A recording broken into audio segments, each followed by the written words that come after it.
Welcome to the Chic Show. Today we're diving into autumn and fall home decor ideas you can create on a budget with amazing thrifting finds.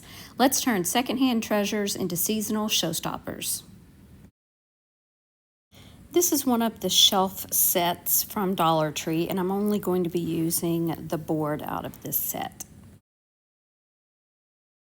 I'm going to fill 2 of the holes. I put some tape on the back so the filler had some place to stop. Once this dried, I sanded it back. I wanted to give this board a little bit of color before I actually paint it, so I'm using some Antiquing Glaze by Fusion.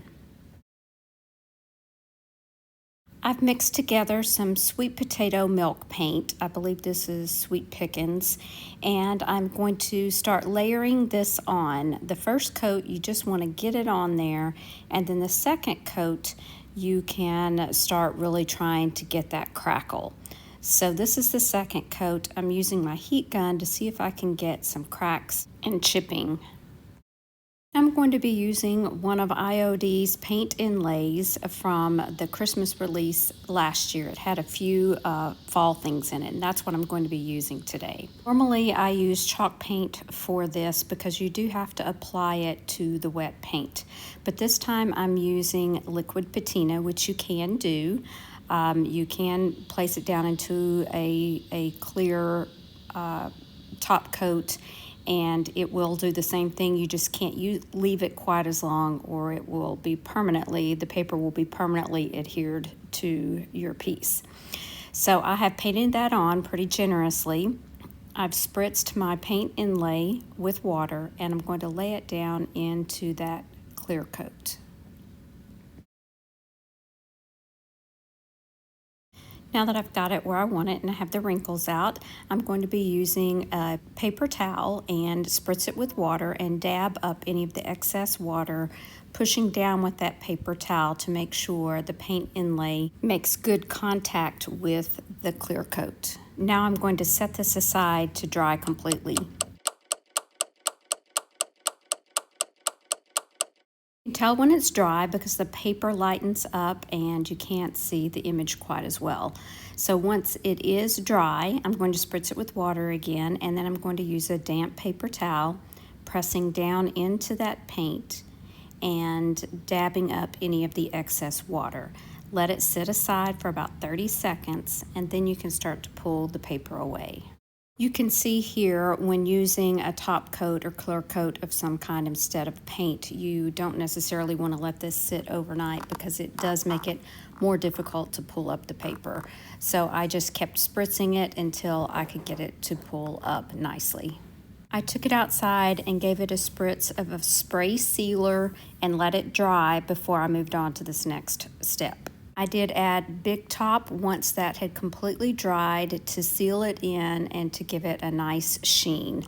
You don't want to brush over a paint inlay because it will smear. So it is a good idea to give it a spray coat of some kind of clear sealer first.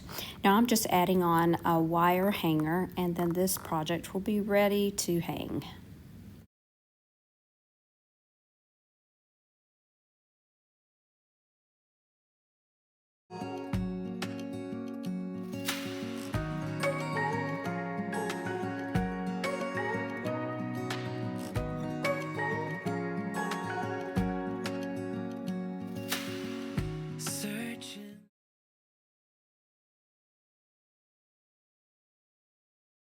I have had this piece in my stash for a while. I got it half price, so I got it for only $1. It is solid wood. It does have these little appliques on the front. I'm just going to paint over them. I probably should have sanded them off because this did take several coats of paint. I'm using milk paint on this project as well, and this is in the color mustard. As I said before, the first coat of milk paint, you just want to get it on there, and then you can build on that with your other layers. After I have about 3 coats of this, I am going around the edges, not the center part, but the edges with that Fusion Antiquing Glaze. This will bring out and highlight any of the crackles that I got with the milk paint. That center part, we are adding another paint inlay.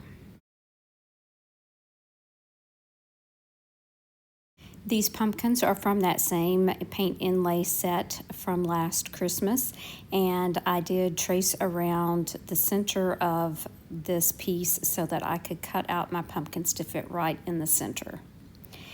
And that fits perfectly. I'm going to do the same process with the liquid patina.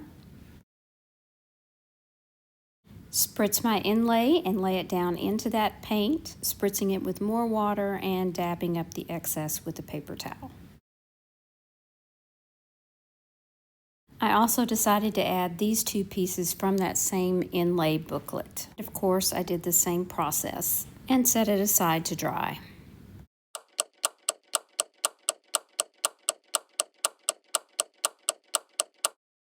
I won't make you watch the whole process again, but I did the same thing, and now I'm just pulling those transfer papers away.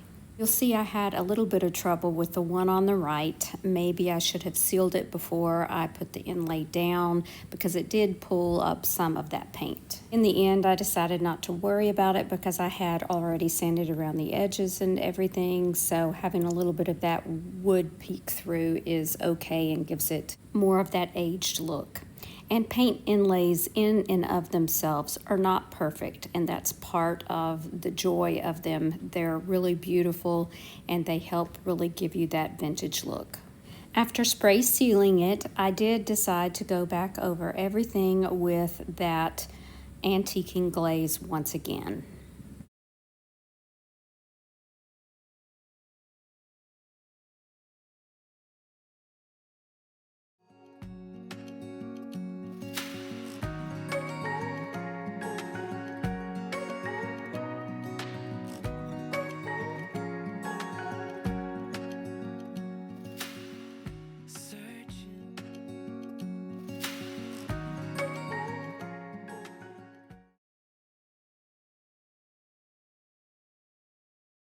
For the third project today, I'm going to be using this thrifted picture. The back was actually the front, but I flipped it over because I wanted it to have a frame. So I'm filling in some holes that were on the back where there was a hanger. While that wood filler dries, I'm going to be dry brushing onto the center part using Dixie Belle's buttercream. I am going to cover more of the center more fully so that I can add another paint inlay. Now you know the process, so I'm just going to show you the final pulling up of the paper. Now there were a few places that the paint inlay did not adhere, but that is okay with this type of project. Now I'll sand down that wood filler, and then I'll give the frame a coat of fusion paint and cast iron. And once again, I did take it outside and gave it a clear coat of spray sealer.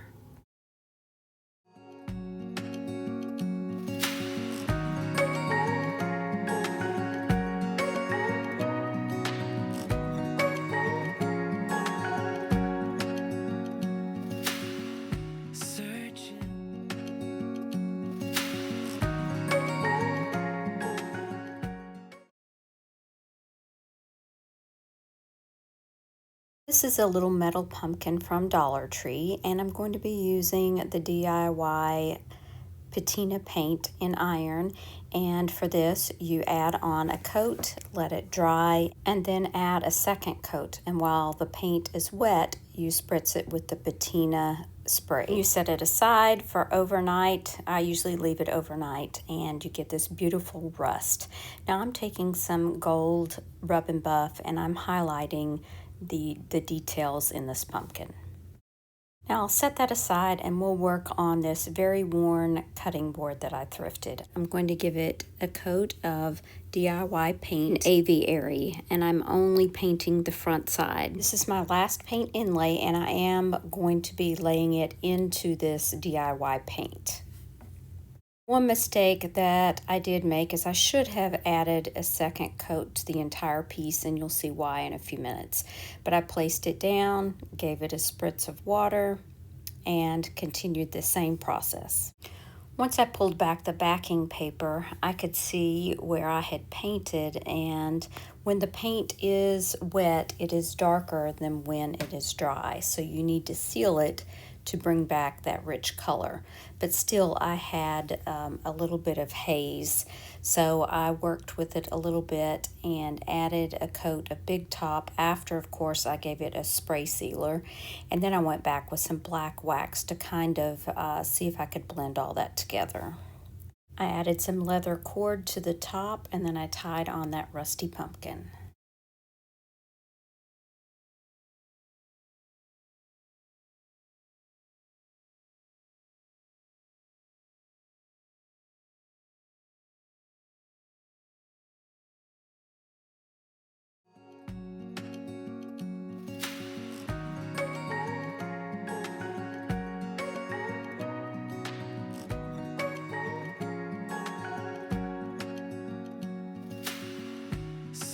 I hope today's video has inspired you to bring a touch of autumn and fall home decor into your space with your thrifting treasures. Thanks so much for watching. Remember to share the chic. Bye now.